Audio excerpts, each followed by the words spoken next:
So the past few days, I think kahapon, today, and tomorrow, may sale si Moto Market. I got this haul from Moto Market Centris. So naghahanap ako kung ano yung mga pwedeng kong bilhin. Tapos I ended up with these two pieces of riding jacket and riding pants. So let us start with the riding jacket. This is Richa Titan 2 na motorcycle hoodie. So color black ang kinuha ko. I think lumalabas yung presyo is SRP is around 9,000 pero I got this for 7,000. So around 15 to 20% discount if tama yung math ko. So recently kasi nag-upgrade tayo ng motor and from ADV Jackets, bumibili na ako ng mga quote-unquote casual na hoodie jackets na may protection pa rin. So the hoodie here is na may zipper siya, na detachable siya. So I'll just show you. Ayan. Detachable siya. We have 4 pockets. Dalawa sa outer, yung usual na outer pockets. Then, meron ding 2 pockets on the inside for the protection para sa kapag umuulan na. So, we have one right here for the phone pocket. Then, the other one right here. Tapos, for the protection naman, it has the shoulder and elbow pads. And, meron din siyang back protection. I'll take it out. First time ko magkaroon ng ganong brand, no? Na Richa. Color orange pala yung niya, ang paddings niya. I'll just show you guys the mga ibang paddings niya. So this is the shoulder pads. It comes with level 1 protection lang. Pero you can upgrade it to level 2. Dukutin ko lang si elbow pads. Ito yung elbow pads naman. It is casual hoodie lang to. Hindi siya yung... Iba kasi yung material ng mga ADV jackets, diba? Ito kasi medyo cotton. So, material yung outer niya, 52% cotton, 43% polyester. I got the medium one. Bad timing ng zoomies, ha? Pero I got the medium one. Then, magte-test fit lang muna tayo. Yung large kasi parang medyo masikip na.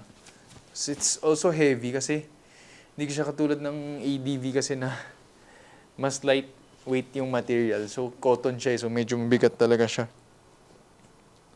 So medyo fit siya sa akin. Size medium. I am 180 pounds, 85 kilos. Then waistline is 34. So, this is what I look like. Okay naman siya. May back protector. Pero, ang downside lang talaga nito is, parang wala siyang chest. Wala siyang room for chest protector. So, talagang perfect lang to for casual city rides. Wala talaga siyang chest protector. Chinek ko na rin yung website. Teka, parang may nakikita akong button sa likod. I feel like this is for the hoodie. Kapag ayaw mo siyang flapping around, you can actually button it. Meron siyang button para it stays in place. Revit Moto 2 TF motorcycle jeans. So this one naman, SRP is around 12,000.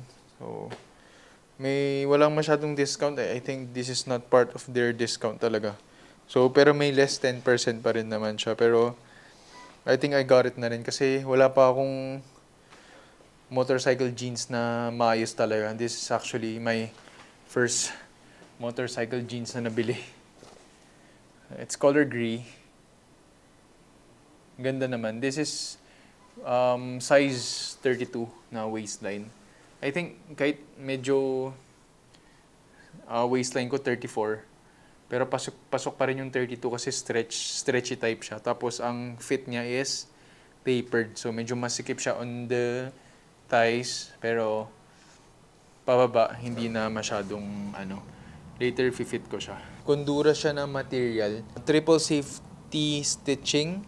Tapos may reflection din at the hem. So, if you plan to have it pagupit, dahil sobrang haba, I suggest na i-fold mo na lang kasi useful din. May reflector kasi dito. Tapos yung knee and hip protector niya is level 1. So the material is 64% cotton, 22% polyethylene. Just wanna show you, this is the hip pads. Then this is the knee pads. So I think this is only CE level 1. Pero I guess okay na rin kasi kondura naman yung material. Saktong-sakto lang talaga siya sa akin. Tas, as in, sobrang fit na rin.